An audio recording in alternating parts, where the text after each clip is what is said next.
From the home of the Wet Mountain Valley, this is the Automotive ADHD Show.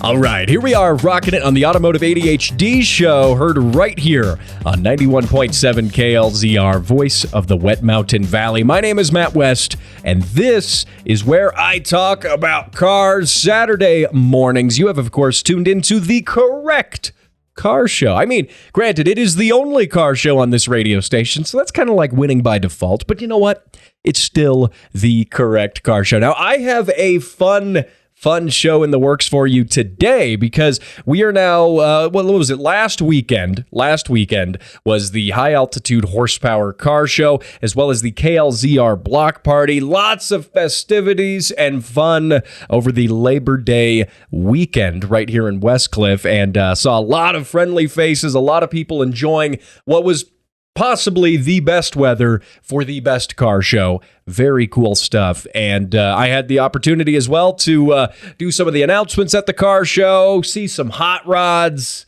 That was cool. And anyway, what I'm going to do is I had my tent, table, microphones out at the car show, did a little bit of, recorded some segments for this show right here from the event. So I'm going to play those for you here in the third half of the show. Now, granted, it was a week ago. So if you're listening to that segment of the show and you hear me say, hey, we're down here talking about cars, well, just so you know, that was last weekend. But that's okay because I think there was some really good stuff. Ron Self is going to join me as a guest here in the third half of the show as well, talking a little bit about what he does, some of his past with racing, some of his credentials with that, as well as his hand in helping out with some of the car show and the logistics for that, as well as having, a really cool hot rod. It's like a 7-second drag car. It's really cool stuff. So I got a lot of that stuff and more to get to in the show. But before I do that,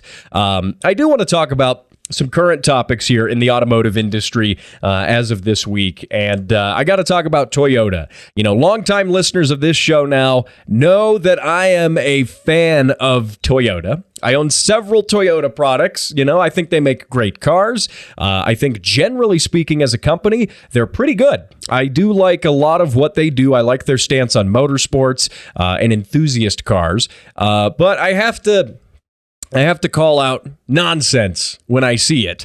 I called Toyota out when they were doing the key fobs, the subscription service for the key fobs, which was just a ridiculous thing to do. And they listened to this show and they reversed their decision. Well, that's a little presumptuous of me to say they listened to this show. They listen generally to the owners. They listen to a lot of things. I like to think they listen to my humble little car show. They probably didn't, but you never know. So, but they have some electric vehicles that they're wanting to sell, and this comes by way of China, of all places. There was some information leaked from the governing body in China that approves new products to be sold in China. And this is an electric vehicle. It's supposed to be Toyota's competitor. I know you don't really want to hear a lot about electric vehicles, but I don't care. I honestly don't care about the stats of this vehicle, what it does. I mean, all electric vehicles, in my opinion, now they're pretty soulless. I mean, you don't have any differentiation between them. But I have to call this electric vehicle out on its name. The name of this car is a little weird. Now, again, it's not officially on sale yet, but Toyota is trying to get it on sale in China. Now, they already have an electric offering on sale here in the United States called the BZ4X. And that has not been going well for Toyota. It has had a number of problems, recalls, all sorts of issues. Not good for a first launch of an electric vehicle for an otherwise traditional car company. But this new car that has been leaked, some information about it has been leaked. Again, yeah, you could know how much power it makes. You could know how far it goes. But it's an electric. They're all the same now. They're all the same, okay? There's nothing different. That car will feel no different than a Tesla Model 3, than a Tesla Model S, than a Rivian, than anything. It won't. It just won't. The electric cars, I mean, you have essentially the same drivetrain in all of them. So manufacturers have to, because all electric cars are essentially the same. Yes, I know there's technical differences, But because they all relatively function the same. They have battery packs in the floor. They have usually an electric motor between the front wheels and an electric motor between the back wheels. They all characteristically kind of operate the same. So manufacturers have to differentiate themselves on different things now. You as a manufacturer can't get by having the best V8 or, a super fancy smooth transmission or whatever. You can't. It's all the same now, right? So you have to get by. You have to entice buyers to buy your product because of things like the interior quality, the design, the style of it.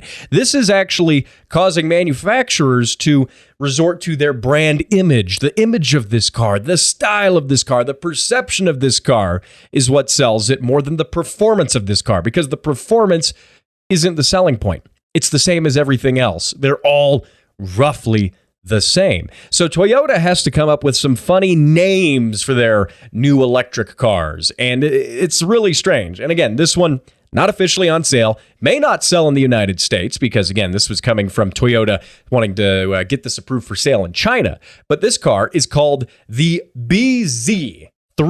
BZ3. What does that mean? What the hell is a BZ3? And it's actually a shoot or an offshoot of the BZ-SDN concept car that came out last year. Well, what's the BZ-SDN? I don't know what the BZ-SDN is. And it is worth noting that the current electric car Toyota has on sale in the U.S. is called, and I mentioned it a few minutes ago, but it is called the BZ4X. Well, what does that mean? These names are meaningless. There's a time where the name of a car could tell you some things about the car. I'll use one of my own cars, my Honda S2000 as an example. It's called S2000, right? That sounds cool. But the 2000 stands for 2000 cc's. That's the engine displacement. You had the Honda in the 1960s. You had the Honda S600 and the S800. Again, that's standing for engine displacement. Now, it is possible the numbers in this car could represent something like the kilowatts of the battery pack. Well, BZ3, okay. Well, 3 kilowatts is too low. Could it be 3,000 kilowatts? Could it be 30,000 kilowatts? I don't know. Again, the name doesn't mean anything. And what I think that Toyota needs to focus on, especially when they are want perhaps buyers who are used to buying some of their gas cars. Like, for instance, the BZ4X, whatever that is essentially has the same footprint as a current generation Toyota RAV4. It's kind of a crossover SUV thing. And so the thing is, if you're trying to sell a compact crossover sedan thing to a group of people who this might be their first electric car purchase, but they're leery, they're maybe a little conservative about electric cars. They're not jumping on the early Tesla bandwagon. They're not, the first to this technology. They want to take it slow. They want to take it easy. They want to see that this is proven, that this works, right? I feel like that's most of us. And people who buy cars like that, and they want to go buy a Toyota, for instance, are going to buy a Corolla, a Camry, maybe an Avalon, maybe a Sienna, right? But specifically Corolla and Camry are really big nameplates that we all recognize. You tell anyone from around the world, name a Toyota, boom, Corolla, right there, okay? So what I think Toyota should do is, perhaps bring this car into the Corolla or cars like it, just generally speaking. I'm not saying this one in particular, but bringing cars like it into familiar nameplates as long as it matches. Now, I run the risk here of being a little bit of a hypocrite because I have been one to complain when an auto manufacturer makes a car that is nothing like, say, they make a new car. Oh, this is the new insert name here, the new Dodge Dart, the new Acura NSX. Well, and it's nothing like the old one. They literally just resurrected a nameplate in hopes that you would buy the car because it has the same name. This is different, at least morally speaking. I think this is different. If the car is close enough to a Camry, if it's just an electric Camry, if it's a commuter car that's reliable, practical, and safe, I don't think there's a harm in calling it a Camry. There is harm if you were calling it the new Toyota Supra, which is, Toyota's sports car, obviously, and it was a 4-door sedan, and you called it a Supra in hopes that people would buy it thinking it's a Supra. That's a problem. That's one end of the extreme. But by calling a crossover sedan, compact thing, a Corolla wouldn't hurt, and you wouldn't have buyers being confused. Yeah, I want to go buy a Toyota. Well, what's a BZ4SDN LMNOP QRST? I don't know what that means. Tesla, I do blame Tesla a little bit for doing this because Tesla has the Model S, the Model 3, the Model Y, the Model X. They don't have the Model T because Ford has that, but Tesla is jealous that Ford has the Model T, which, obviously Ford did that 100 years ago. What can you do? But other luxury car brands have been known for doing this. Even Toyota's Lexus brand, the IS300, the IS350, the IS450, it does, for whatever reason, and it's maybe more a European thing, it makes sense for companies to have a luxury car brand, and then they use letters and numbers instead of actual words. But this is Toyota we're talking about. They make the Corolla. Okay? So that's where my gripe is. I think Toyota's going the wrong direction with their branding here, trying to seem sophisticated. Well, that's what they have Lexus for. Toyota, if you're buying a Toyota, you're buying it because it's familiar. It's nothing revolutionary, but it's reliable. It's solid. It's familiar. That's why you buy a Toyota. If you want a weird luxury car with 1,000 different letters and characters in its name, you buy a BMW. You buy maybe a Lexus, which is also made by Toyota, but you buy Mercedes, whatever. So I think the issue is with Toyota's branding and their own image, their own direction. But then again, come on, it's an electric car. We could solve all these problems. I have a great way to solve all these problems, which is just keep your 40-year-old Corolla. I have a 40-year-old Corolla. It's like 30, what is it? Like 38, I don't know. It's old. It's very old. Just keep that. Yeah, there you go. Problem solved. Just don't buy the weird, confusing, expensive thing. Anyway, and it is important. The electric vehicle thing, it is relevant. I want to hear burnouts. I want to hear engines. I was very critical of Dodge a few weeks ago for their new Challenger that is, well, it's a concept, but it's an electric vehicle and it has a weird engine, quote unquote. I say air quotes. You can't see the air quotes because it's radio, but has a, fake car sound that sounds, I don't know, like you winding up a wind-up toy. It's very strange. I was very critical of that because that doesn't make sense. That's not what buyers want. Okay. You know that. But I will say, we have to acknowledge at least the existence of these electric cars and that some people might like them because they can plug them in at home. And if they're just commuting to the office, or maybe they're going on road trips and they're using the Tesla supercharger system, that's fine. You do you. You can do whatever you want. That's great. But I just think that manufacturers need to have maybe some more clarity in how they move forward with this branding. Otherwise, they're going to alienate loyal buyers, loyal fans of their brand. So, hey, there you go. Now, hey, don't go anywhere. I know. I got into a little bit of a rant about Toyota, but I do have some other fun stuff to talk about, like a Ford F-150 that is currently being dug up from the bottom of the Arctic Ocean. Yeah, this is this is quite the expedition. I think it's actually really cool how they're doing it, and I'm going to tell you about that here coming up in just a minute.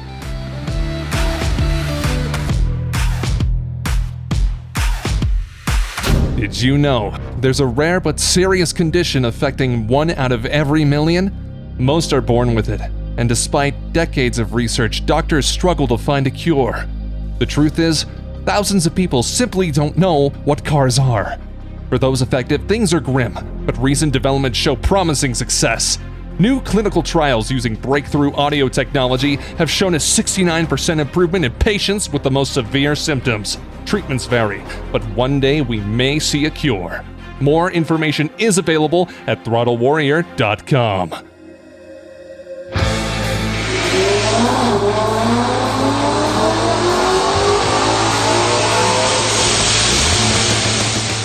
That is Weston and his 2011 Mustang 5.0 on the dyno with a Paxton supercharger that was making 700 wheel horsepower, by the way. Well over that to the crank. You see, I did a segment there talking about electric cars, so I had to play some supercharged V8 noises, kind of as a detox from the electric cars. We needed a little bit of a break from that. So there you go, more supercharged V8 noises. Of course, I am on a never-ending quest to play everybody's car sounds on the radio. If you have car sounds, if you know someone who has car sounds, or, has a car that they can record and would like to do it, I would love it. It would make my day if I could put that on the radio. So feel free, if you're so inclined, you can send stuff like that into facebook.com/automotive ADHD. Also, Matt at throttlewarrior.com. It's a lot of fun. You can tell your friends, hey, my car was on the radio. Who else is doing that?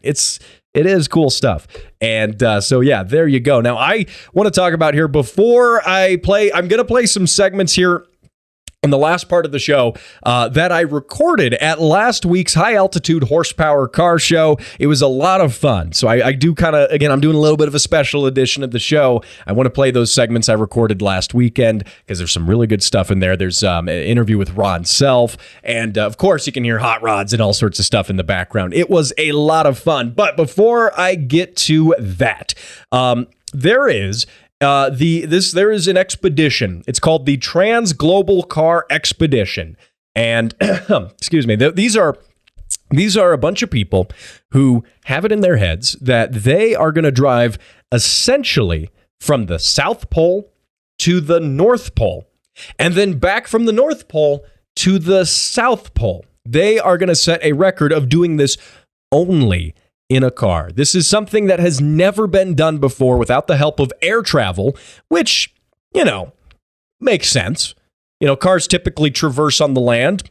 They don't do that well in the sea, and we will get to that. That is important. That's an important fact to note. They don't do very well in the sea. They don't do very well on snow, very deep snow. I mean, we're talking 30, 40-foot deep snow, like massively deep snow and big glaciers and stuff like that. Cars aren't always, it pains me to admit this, but they're not always the best tool for that job. And these guys did find that out, unfortunately, because one of their expeditionary vehicles fell through the ice recently, and now they are on a mission to dig it back out of the ice. Now, they're going to do their official attempt in 2024, but this was a practice run. Now, the good news is no one was hurt. All of the crew escaped the vehicle, but it was a very, very heavily modified Ford F-150, modified by the same sort of company that did the famous Top Gear Arctic truck from about 10 years ago. So it's a very cool truck. And the whole trick now, though, is how do you get a truck from the bottom of the ocean? Fell through a glacier, right? Well, they have to get it because they're worried the fuel and the stuff in there is gonna poison the ecosystem. That's a fair concern.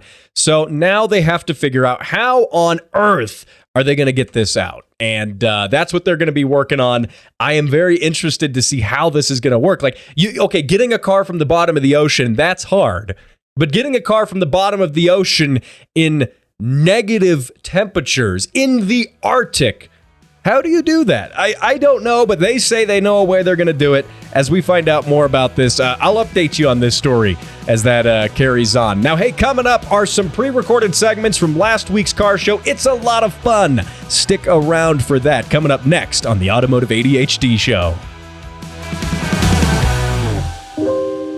Every day, thousands go without the ability to buy necessary and life-saving parts. Parts like turbos, coilovers, and wheels. I'm Steve, turbocharged BRZ. It doesn't run because I can play with my connecting rod through the hole in my block. Project cars sit unfinished, waiting for parts, collecting dust. My name is Todd, and I bought a rotary. It's okay, bro. We'll swap it. But no more. You, yes you, can make a difference. More information is available on the Automotive ADHD Facebook page, facebook.com/automotive ADHD.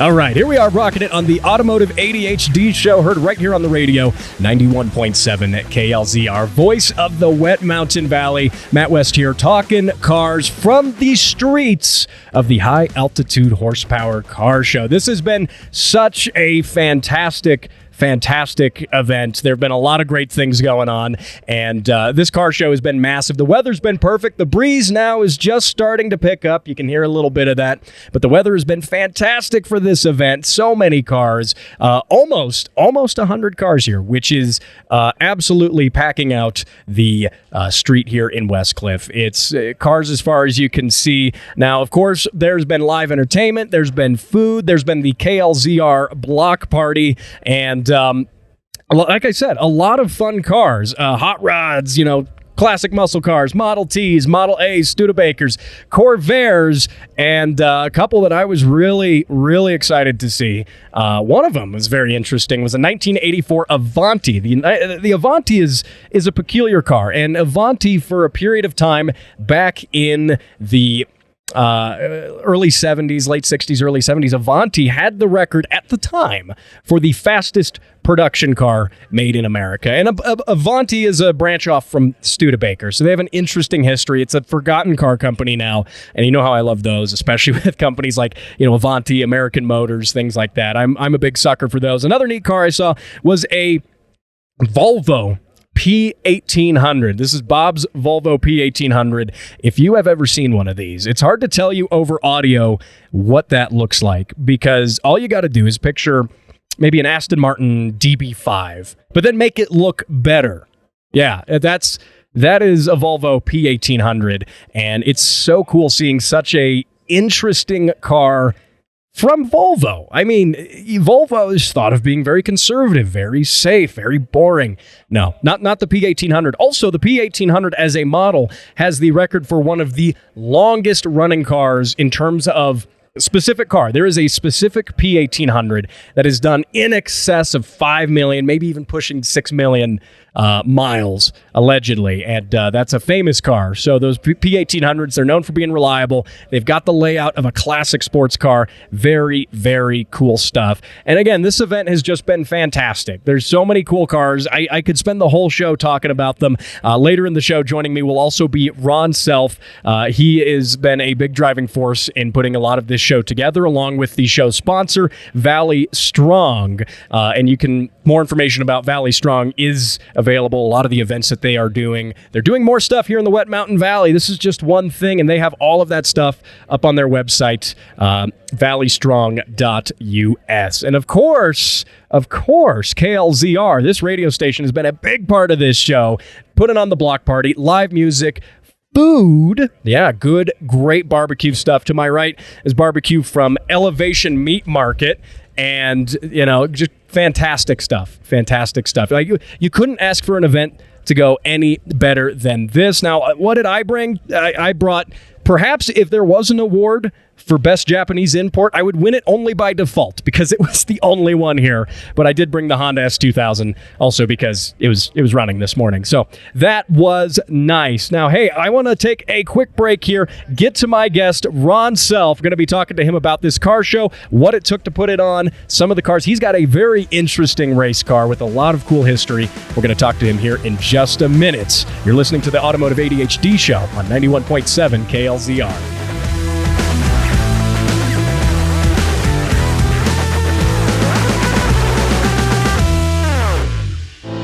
At the Speed Council, getting things done fast is our priority. We do everything fast, from driving, working, sleeping, and eating. Someone help, he's choking! This is Tim. Hello. And by the time this ad is over, he'll have bicycled across the earth 69 times. Nice. Even if our name sounds unfamiliar, you know our work.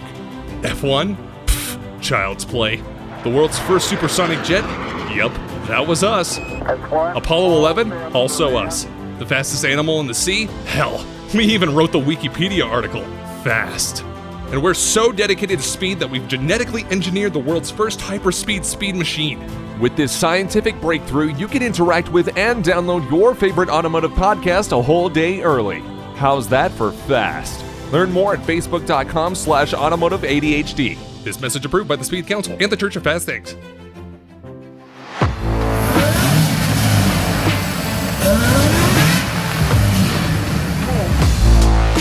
And here we are rocking it from the High Altitude Horsepower Car Show, brought to you by the folks at Valley Strong. And joining me on the show is Ron Self. And Ron has been a big part of making a lot of the things happen in this show. Ron, how's it going? It is a wonderful day here in West Cliff. It is beautiful. The weather's been fantastic. The show has been great. There have been a lot of hot rods. And real quick, Ron, before we get to that, tell me about your car that you brought here. It's quite the car. Well, it started out as a 1961 Dodge Dart Phoenix 500, which was my race car for 10 years in Kansas, South Dakota, Missouri, and Iowa, and a few other states. So Wow. And so you're saying race car. What is everything you have done to it to be a race car? Well, it's designed for quarter-mile drag strip. Okay. It runs 7.5 seconds at about 92 miles an hour, and it weighs 4,000 pounds, which is a very heavy car for a drag strip car. That is, and running sevens. Yeah. So how much power are you putting down? Approximately 650. 650? Yes. And then it's all traction. It's all, I'm assuming, suspension on that. Everything. Wow. It has like a 4,500 stall converter, trans brake, and 456 gears in the rear. So it comes out very nice. Wow. Yeah, I bet it launches hard, especially with that trans brake. Yes. I've watched a lot of trans brake launches. They seem violent and fast. They are. They really are. That's awesome. That's fantastic. And so has there been any, with that car, how often do you take that racing? Do you still take it racing? No. Since we moved up to West Cliff about 15 years ago, I brought it up here, and really no racing up here to speak of. And like I said, we raced it in the Midwest, my wife and I, and just enjoyed all the people that we met on the racetrack. And I raced with about 7 Chrysler people, Mopar people. Okay. Wow, that is fantastic. And so then let's move on to talking a little bit about the car show here. You had quite the hand, I heard, in kind of putting things together, some of the stuff with the prizes, things like that. Tell me a little bit about what you're doing, and also with Valley Strong. Well, Valley Strong is really participating in this town a lot. They're setting up all kinds of events. They're in charge of events. With the car show, there's a few people, including myself, that are helping out Valley Strong, and it's just working out very well. This was the best run car show that I've been to here in a long time. Wow. And I think it turned out very excellent. I hear about everybody here has enjoyed it. Yeah, and you couldn't pick a better day. The weather is perfect. And the weather up here too. You come down from the city, you come from, say, Pueblo. It's 100 degrees. What has it been? 78, maybe 80 tops. Somewhere right in there with a slight breeze and a little bit of cloud cover. Perfect weather, especially for hot rods, especially for that kind of stuff going on. Now, is there anything else about the car show in terms of what you guys did to set this up, to organize it? How did that go? Well, in organizing it, the merchants, the restaurants in the town, everybody pitched in. We had a lot of help with all the food products, service products. We had an excellent rotary pancake breakfast to start it off with. And then we had a barbecued lunch where we're sitting now. And we've got another event on the bluff this afternoon. That's going to be excellent. So it's a great day. Fantastic. Well, hey, we really appreciate, I think everyone here appreciates the work that went into this car show. I mean, it was amazing. The last number I saw was 87 cars. Was that the last number you had? That's about correct. 87 cars. So that packs out all of Main Street here, the whole thing. And I would say probably 3 times the people. Oh, people show Easily. up for this. It's a great turnout. Absolutely. Well, Ron, I really want to thank you. I want to thank you for joining me here on the show as well. Thank you for what you and Valley Strong do with the car show. And again, compliment you on that car. That car it's fantastic. We had a lot of wonderful people helping in this event, so thank them too. Absolutely. All the folks Thank you, who put this on. Ron, thank you. Have a good day. Thank you. Yeah, Ron Self, my guest. Now, hey, I did record that segment with Ron, of course, last weekend at the car show. So again, hey, if you go down Main Street right now, There's no car show going on. The hot rods are gone. I know. I'm sorry. What can I say? But here is to the next car show right here in town. I love it, especially here in Westcliff. We get the coolest stuff, in my opinion. So that's cool. I also want to thank everyone at the radio station who makes this show a possibility. And I will see you right here, same time, same place, next week when we'll probably talk about cars.